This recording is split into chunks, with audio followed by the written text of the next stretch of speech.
So here is the vacuum bucket. So for 4 to 6 months I've been using it, and this is the only debris inside this vacuum bucket. For the cyclone separator here is it's a very big trash can actually. So this one, yan, it's almost full. So you can really see that this kind of system is very powerful and very useful for this kind of application.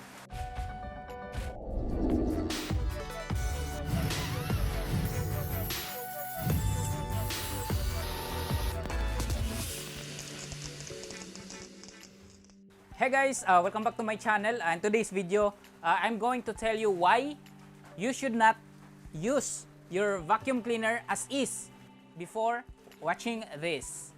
So kung bago ka lang dito sa akin channel, my name is Efren. I'm a designer and I also love building DIY projects. And if you haven't already, please consider subscribing to my channel. And let's get back into the topic of this video. So this is my vacuum cleaner. So I've been using this one for the past 4 to 6 months here in my small tiny workshop. And this vacuum cleaner, sa maniwala kayo or sa hindi, I've been using this and I've not been able to clean this one for the past months that I've been using this vacuum. So now is the time for me to clean this one. And before that, I'm just going to show you what happened to this vacuum cleaner. So as you can see, magaan lang siya. It's not heavy because most of the debris, most of the dust are not inside. So there's a separate bucket container for all of the debris and dust. So to give you a context, if you haven't seen one of these, which is one of the best vacuum cleaner that's been around, and it's very expensive. So this type of vacuum cleaner is the Dyson vacuum cleaner.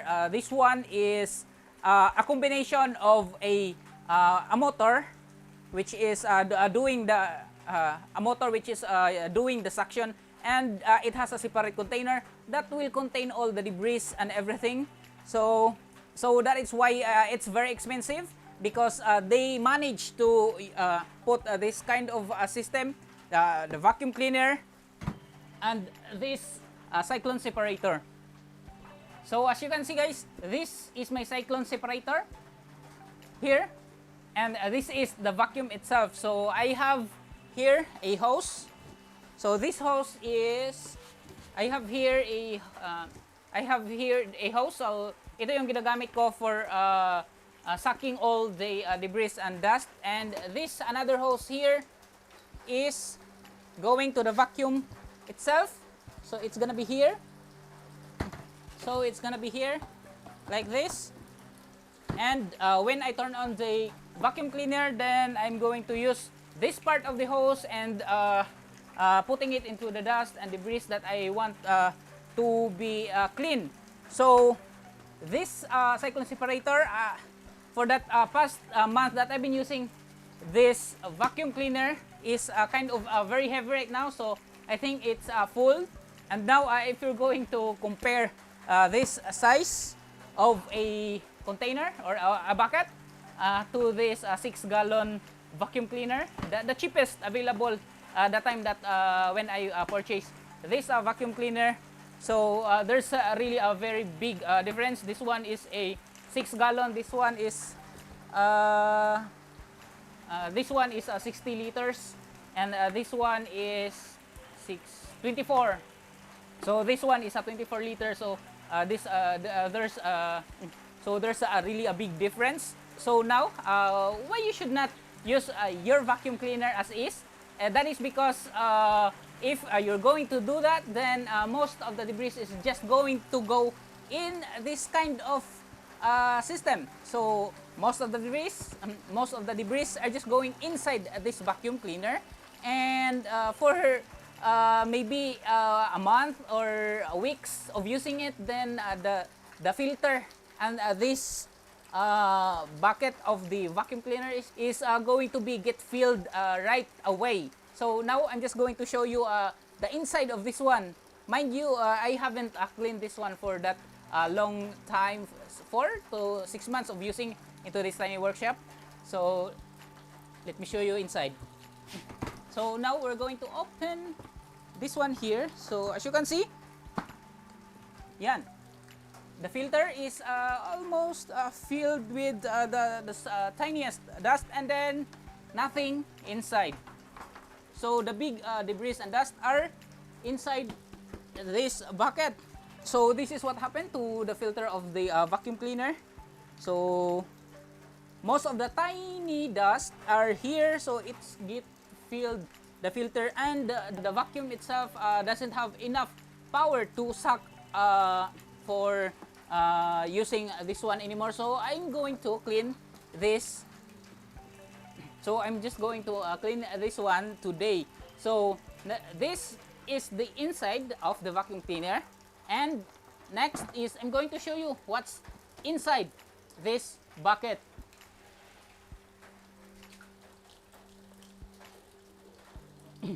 So now guys, this is the cyclone separator, which is this one. So when this one is turned on, it's going to suck all the air through this pipe or hose. Then this is the inlet for the dust. So this one creates a cyclone effect inside here, so that most of the debris and dust is just going to go into the bucket, going down. So that prevents all the debris and dust going into the vacuum itself. So now let's open this thing.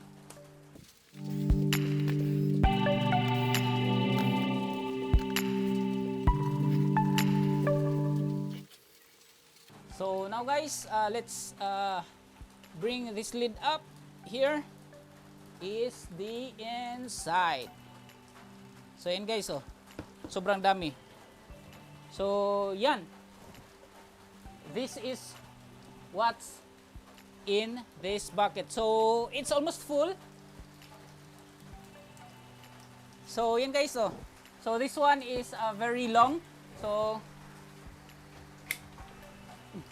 this one I'm going to take a measurement. So this one is 0.5 meters, and this vacuum cleaner that I have is just 0.3, but then the diameter of the vacuum cleaner is very small.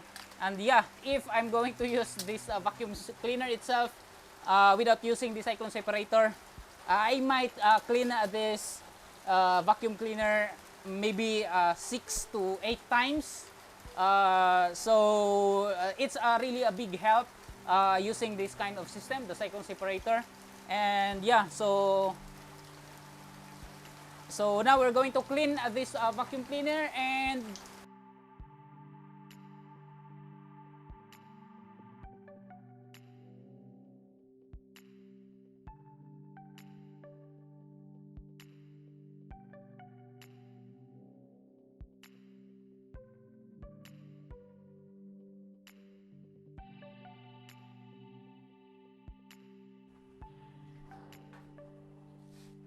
so yun guys, yan, wala nang laman.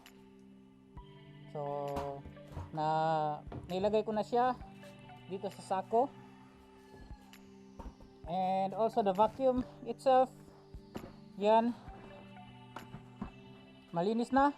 Ay ito pala yung filter, yan, malinis na. So ibabalik ko na lang dito, ganyan, and then lock. Yun, then balik dito. Now ready na tayo gamitin ito ulit. So now let's try this one, how this cyclone separator really works. So let's go. So now guys, we're ready. The vacuum is already clean, and also the cyclone separator are already sealed. So what we're going to do for this quick demonstration is I have some dust in here. This one is the dust from a project that I've made a few days back. So what we're going to do is I'm just going to show you that this whole thing is working. So it's sucking this dust, and also I'm going to show you how this cyclone separator to separate the dust from the air and going into this whole bucket and not into the main vacuum itself. So let's go. So now guys, we're going to turn on the vacuum. So I'm also ready to use the vacuum itself. So yan. So I'm just going to suck all this dust using this hose. So 1, 2, 3 on. So yan, as you can see. So now I'm going to suck this dust in here. Yan, as you can see. So it's sucking most of the dust right now. So now I'm going to show you what's going on into the cyclone separator. I hope you can hear me. So now I'm just going to transfer the camera or the view. So yan. So now I'm going to turn the vacuum again.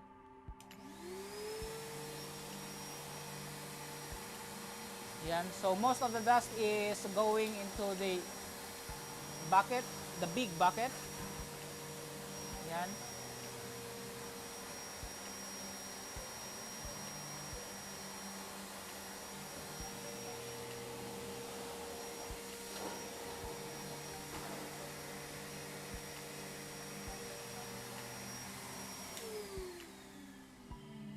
So yun guys, I think nakita nyo naman kung paano siya nagwo-work. So umiikot yung hangin dito and with the dust, and then it's going down. So it's so the direction of the wind and also the dust is going spirally down into this bucket. So that's what's going on into the cyclone separator. Kaya walang gaanong dust ang nandun. So as you can see, natapos nating isak yung mga dust na nandito, and ititingnan natin mismo yung vacuum itself kung nandun pa ba yung mga dust. And hindi ko na ipapakita itong nandito sa loob kasi nakasealed na to, nakatape na. So yun sa ano na lang, pinaka-vacuum itself. So here is the vacuum.